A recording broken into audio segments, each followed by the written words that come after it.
Fatta perché da qui che con Roberto Barbuti qualche anno fa, quando era ancora direttore del Museo di Storia Naturale, sono andata a posizionare per una tesi di laurea dello studente dell'Università di Pisa e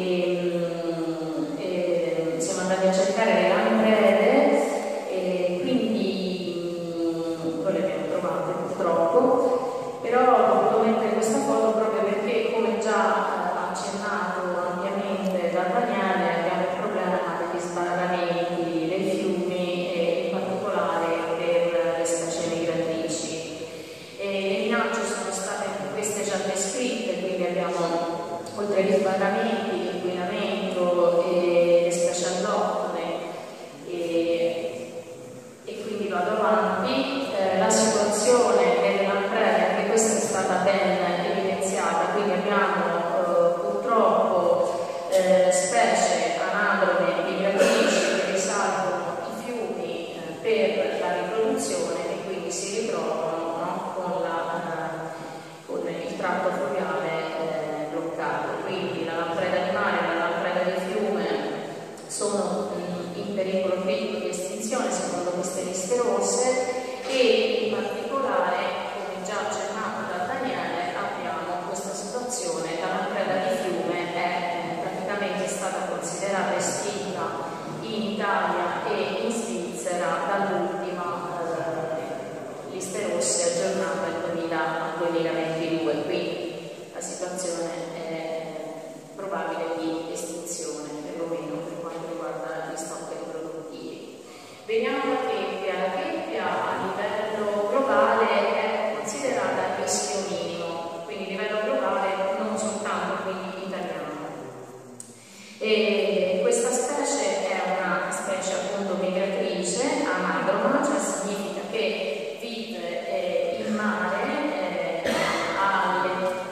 all'età diciamo di 2-3 anni i maschi e 3-4 anni le femmine, si spostano alle foci dei fiumi, cominciano la risalita del fiume fino alle zone di frega dove avviene la riproduzione e dopodiché gli individui giovani si spostano verso gli estuari per poi tornare di nuovo in mare.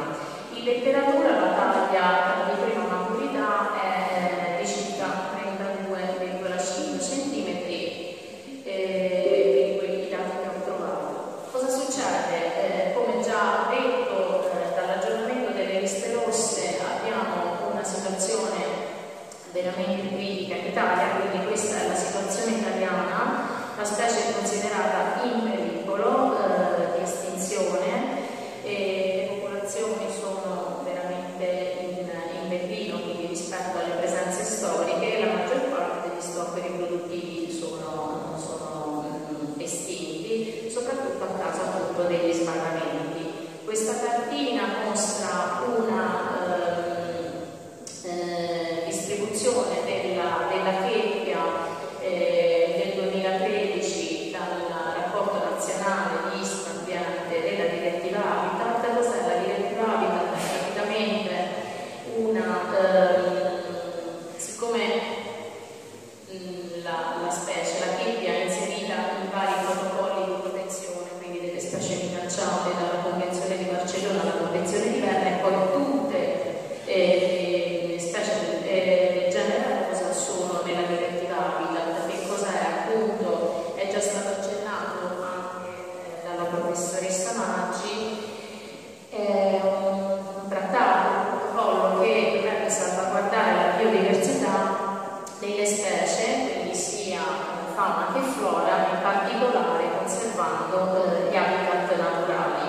Quindi per raggiungere questo scopo è importante che vengano attuate delle misure quindi di mantenimento o ripristino degli habitat naturali e delle specie appunto che sono presenti negli allegati di questa direttiva. Quindi le regioni sono tenute a raccogliere dati, quindi a monitorare e anche a istituire a seguito di questo delle aree di protezione, quindi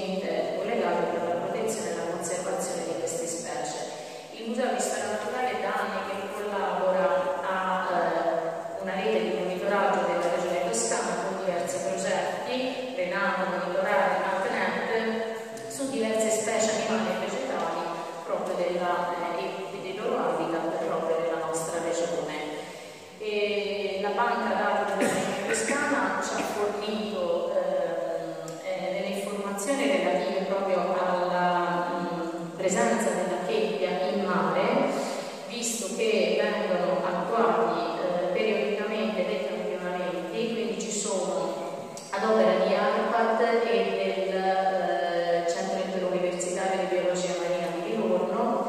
Questi sono dei campionamenti che vengono fatti dai pescatori. Il primo, quindi sono delle interviste trimestrali che vengono fatte ai pescatori, soprattutto lungo la costa toscana, gli estuari dei fiumi, e sono pescatori che pescano con delle piccole imbarcazioni con delle reti da costa.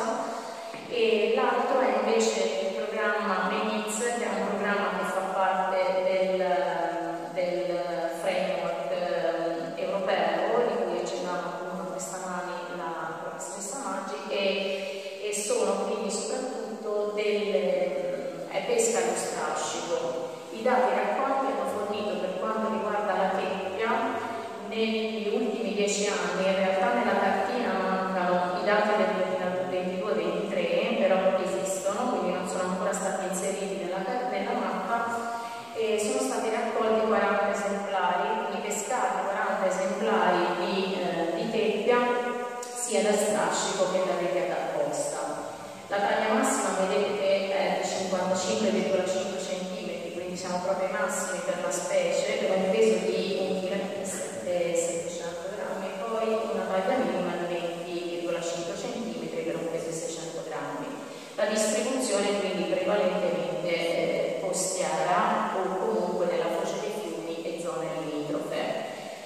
Perché ho mostrato tutto questo? Perché noi abbiamo attivato un anno fa un piccolo progetto grazie alla collaborazione con il circolo Lo Scorfolo, che ha un retore a Bocca d'Arno, quindi a Marina di Pisa.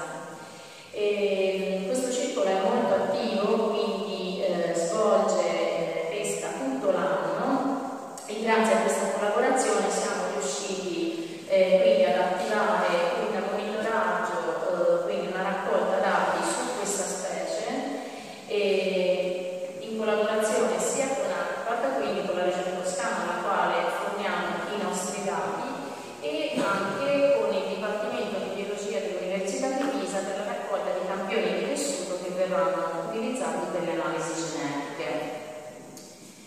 Qua si vede sulla destra la scheda di rilevazione del retore, quindi vengono riportate ovviamente oltre al mese il numero di catture anche le ore di pesca complessive, e poi calcolare lo sforzo di pesca.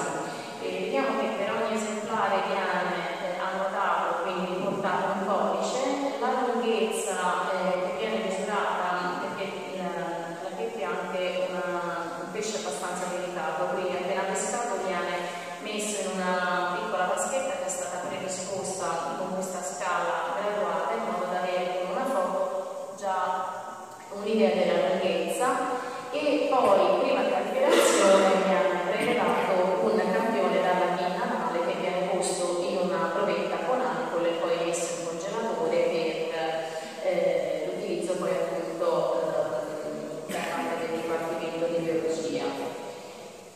Quindi i risultati del primo anno sono questi. Allora, l'anno scorso abbiamo iniziato ad aprile, quindi abbiamo 3 mesi di catture, dal 2 aprile al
ritorno a Ricafratta, perché noi sappiamo che le teppe arrivano sotto queste cascatelle. Il paese di Ricafratta si trova sul fiume Secchio e questa è una zona di riproduzione, quindi noi ci auguriamo negli sviluppi futuri di poter ampliare le ricerche anche al fiume Secchio e effettuare quindi